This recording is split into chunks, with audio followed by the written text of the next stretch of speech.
అది అవుతూ ఇరుతుందని. అంత గట్టి సంకల్పం, నాకంటే కూడా పెద్ద సంకల్పం, కళ్యాణ్ గారి కంటే కూడా గట్టి సంకల్పం ఉన్న one and only person Bandla Ganesh గారు. 24 hours ఫోన్ చేస్తే హలో అని అడగదు, అన్న మన సినిమా బ్లాక్ బాస్టర్ చెప్పండి ఇప్పుడు ఏంటి అని. First hello brother blockbuster, phone పెట్టే ముందు బ్లాక్ బాస్టర్. ఎంత అంటే అర్జునుడి బాణం అర్జునుడి గురి ఒక కన్ను మీద ఉన్నట్టు blockbuster, hit super hit అంటే కూడా మా రైటర్ గారు ఎప్పుడన్నా ఎడిటింగ్లో చూసి ఏమంటే ఇప్పుడే అంతాక్షరి సీన్ చూసాం అదిరిపోయిందండి, మన సినిమా హిట్ అవుద్ది అంటే ఆయన కోపం వచ్చేసేది. హిట్ ఏంటన్నా, హిట్ ఏంటి, హిట్ కోసం చేస్తున్నాం మనం బ్లాక్ బాస్టర్ అన్నాడు. ఎవరైనా రైటర్లు అన్న మీ సూపర్ హిట్ అన్న ఆడియో అంటే సూపర్ హిట్ ఏంటి బ్లాక్ బాస్టర్, అసలు కరిచేసేవాడు మనుషులు లిటరల్గా. నిజంగా పవన్ కళ్యాణ్ గారిని ఇంటికి వెళ్ళి దగ్గరుండి షూటింగ్ సెట్కి తీసుకొచ్చి అలాగే డబ్బింగ్ తీసుకొచ్చి 3 గంటలకి రాత్రి 4 గంటలకు కూడా డబ్బింగ్ చెప్పిన సందర్భాలు ఉన్నాయి. లాస్ట్ మినిట్లో గుర్రంది యానిమల్ సర్టిఫికేట్ వస్తే ఓ పక్క ఈయన ఢిల్లీకి వెళ్ళి ఓవర్ నైట్లో అక్కడ ఢిల్లీలో పని చూసుకొని అదే రోజు ఇక్కడ సెన్సార్ ఉంటే మళ్ళీ డైరెక్ట్గా ఎయిర్పోర్ట్ నుంచి ప్రసాద్ ల్యాబ్కి వచ్చి, నాకు తెలిసి సెట్లో నేను ఎంత కష్టపడ్డానో సెట్ బయట నాకంటే డబల్ కష్టం బండ్ల గణేష్ అన్న పడ్డాడు.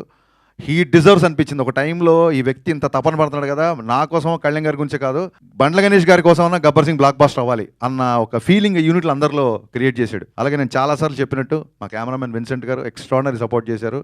అలాగే on screen hero Pawan Kalyan గారు అయితే గబ్బర్ సింగ్ సక్సెస్లో అధిక భాగం, సింహభాగం అంటారు చూసారా, అది మా మ్యూజిక్ డైరెక్టర్ దేవిశ్రీ ప్రసాద్ గారికి మీరు చూశారు.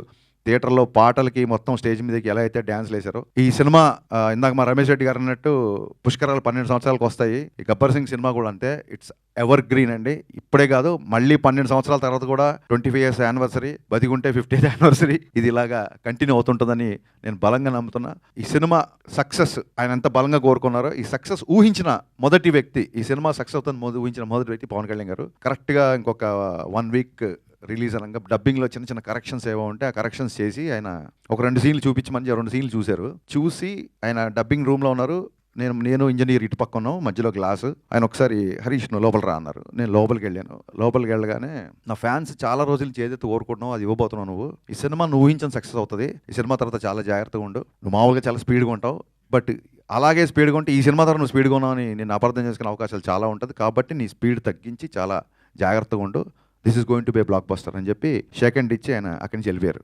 ఆ తర్వాత మళ్ళీ సినిమా రోజు కానీ సినిమా తర్వాత కానీ ఆ తర్వాత సినిమా రోజు కానీ 4-5 రోజులకు 3 రోజులకు ఎప్పుడో కలిశారు. కలిసి బాగున్నావా, అందరు హ్యాపీనా, ఫ్యాన్స్ హ్యాపీనా అన్నారు తప్ప ఎంత కలెక్ట్ చేస్తుంది, ఏ రికార్డ్ కొడుతుంది, ఎక్కడ కలెక్షన్స్, ఎన్ని కోట్లు ఏంటి ఒక్క మాట కూడా ఆయన ఎత్తలేదు. ఇప్పుడు ఇందాక మా సత్యనారాయణ గారు చెప్పినట్టు ఇంతకుముందు ఆయన ఆటోగ్రాఫ్ ఒక అభిమానికి ఆనందాన్ని ఇచ్చేది, ఇప్పుడు ఆటోగ్రాఫ్కి ఒక పవర్ ఉంది, ఆ సంతకానికి ఒక విలువ ఉంది.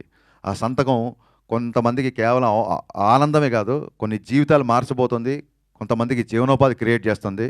అంత పవర్ఫుల్, అంత శక్తి ఆ సంతకానికి ఇచ్చిన ఆ భగవంతుడికి, దాన్ని నిర్విరామంగా కృషి చేస్తున్న మన డిప్యూటీ సీఎం పవన్ కళ్యాణ్ గారికి ఎంటైర్ గబ్బర్ సింగ్ యూనిట్ తరఫున మనస్ఫూర్తిగా జన్మదిన శుభాకాంక్షలు చెప్తూ long live Pawan Kalyan. Thank you.